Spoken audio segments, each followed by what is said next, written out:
어이구, 오늘도 잊지 않고 찾아주셨네요. 참 고맙습니다. 자, 이제 편안하게 누우셨나요? 이불은 발끝까지 포근하게 덮으시고요. 베개도 목에 딱 맞게 고쳐 베어두세요. 이제부터 제가 들려드릴 이야기는 조선 역사상 가장 처절한 복수를 가슴에 품었으나 끝내 그 복수마저 사랑으로 승화시킨 위대한 성군, 정조 이산의 마지막 대서사시입니다. 잠시 동안 저와 함께 조선의 그 뜨거웠던 여름날의 뒤주석으로 그리고 눈물 젖은 수원의 달밤으로 아주 깊은 여행을 떠나보시죠. 때는 정조가 드디어 왕위에 오른 그날입니다. 궁궐 안에는 숨소리조차 들리지 않을 만큼 찬바람이 쌩쌩 불었죠. 왜 아니겠습니까? 아버지를 뒤주에 가둬 굶겨 죽인 원수들이 떡하니 눈을 부릅뜨고 새 왕의 일거수일족을 감시하고 있었으니까요.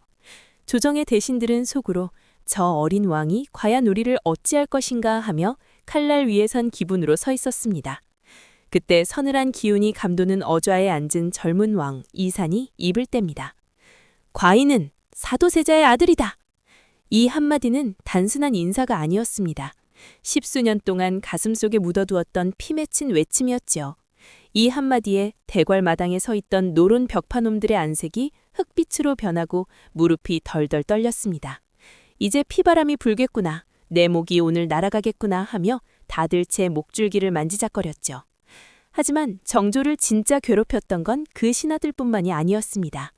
바로 할아버지 영조가 60이 넘은 나이에 얻었던 어린 계비, 정순왕후 김씨였습니다.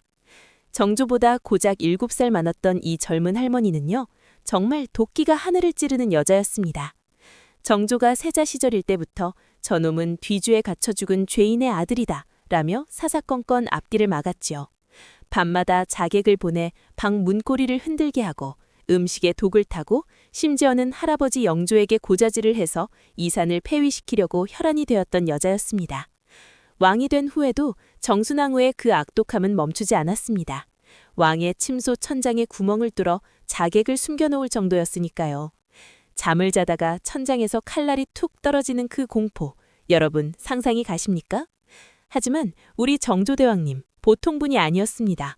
그 독사 같은 눈을 똑바로 쳐다보며 할머마마, 제 목숨이 그리 탐나십니까? 하고 담대하게 맞섰습니다.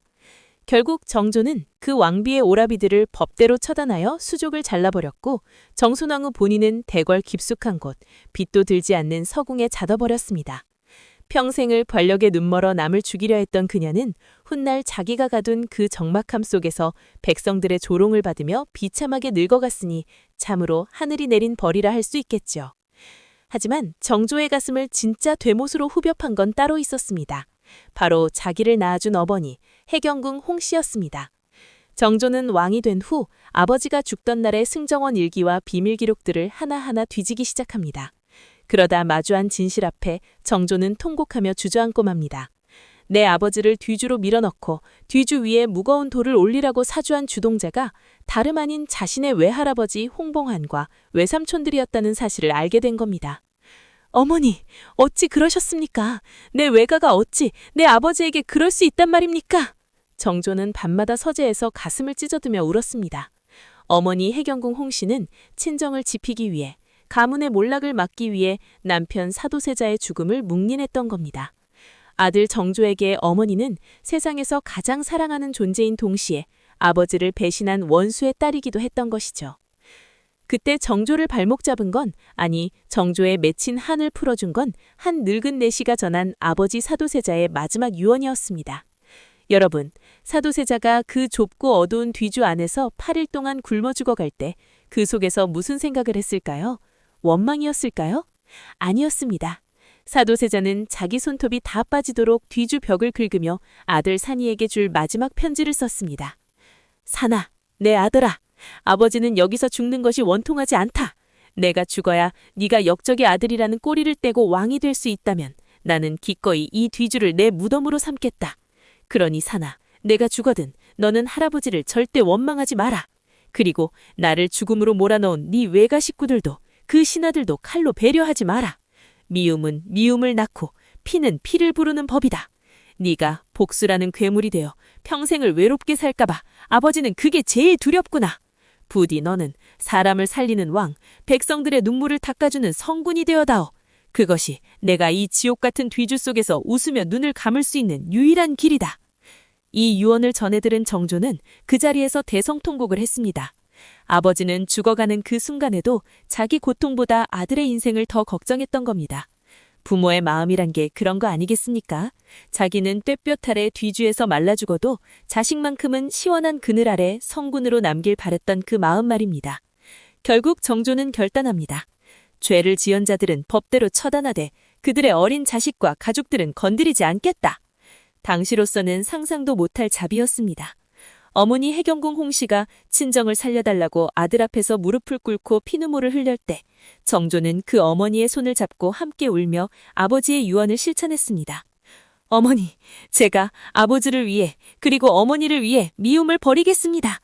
그렇게 피해 복수를 멈춘 정조가 온 힘을 다해 만든 것이 바로 오늘날 우리가 보는 수원 화성입니다. 정조는 아버지 사도세자의 묘를 최고의 명당인 수원으로 옮기며 그곳을 세상에서 가장 아름다운 도시로 만들겠다고 맹세했습니다. 여러분, 정조가 어머니를 모시고 수원으로 행차하던 그 8간의 축제를 아십니까? 수천 명의 군사가 화려한 깃발을 휘날리고 풍악소리가 온 산천을 울렸죠. 백성들은 길가에 나와 춤을 추고 임금의 행차를 구경했습니다. 그런데 정조는 그 화려한 행차 중에도 말에서 내려 길가에 엎드린 백성들의 소리를 들었습니다. 임금님, 억울합니다. 우리 자식이 배가 고픕니다. 하는 소리를 하나도 놓치지 않았습니다. 정조는 생각했을 겁니다. 내 아버지는 억울한 소리 한 번 못 나보고 뒤주에서 가셨지만 내 나라 백성들은 단 한 명도 억울한 눈물을 흘리게 하지 않겠다. 이 마음이 바로 수원 화성 성벽 돌 하나하나에 새겨진 겁니다. 정조는 성을 쌓는 백성들에게 정당한 임금을 지불하고 더울 때는 얼음을 내려주며 그들을 아꼈습니다. 슬픔의 땅 수원을 조선에서 가장 희망찬 도시로 바꾼 것이죠. 잔칫날 밤 정조는 어머니 해경궁 홍씨에게 술잔을 올리며 속으로 속삭였습니다. 아버지, 보십시오. 아버지가 계신 이 수원 땅이 이렇게 화려한 잔치판이 되었습니다. 이제 더 이상 어둠 속에서 울지 마십시오. 그날 밤 수원의 달빛은 유난히 밝고 따뜻했습니다. 마치 사도세자가 하늘에서 아들을 내려다보며 고맙다 사나, 참으로 고생했다 하고 다독여주는 것만 같았죠. 이제 이야기가 긴 여정의 마침표를 찍으려 합니다. 평생을 암살 위협과 고독 속에서 살던 정조대왕은 백성을 위한 정치를 펼치다 50을 간 넘긴 나이에 세상을 떠났습니다. 죽기 직전까지도 나라 걱정에 잠 못 이룬 그가 남긴 마지막 유언은 바른 길을 지켜라 라는 짧은 한마디였습니다. 비록 아버지는 차가운 뒤주에서 비참하게 가셨지만 그 아들은 그 슬픔을 걸음삼아 조선 역사상 가장 찬란한 황금기를 만들어냈습니다. 여러분, 오늘 밤 정조의 이야기를 들으며 어떤 생각이 드셨나요? 우리 인생도 참 쉽지 않지요. 나에게 상처 준 사람, 배신한 사람, 생각만 해도 가슴이 답답한 일들이 우리를 괴롭힐 때가 많습니다. 하지만 오늘 밤만큼은 정조대왕의 그 넓고 깊은 마음을 우리 가슴에 조금만 담아봅시다.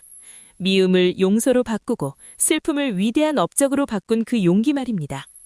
자, 이제 모든 걱정 근심은 저 멀리 흘려보내세요.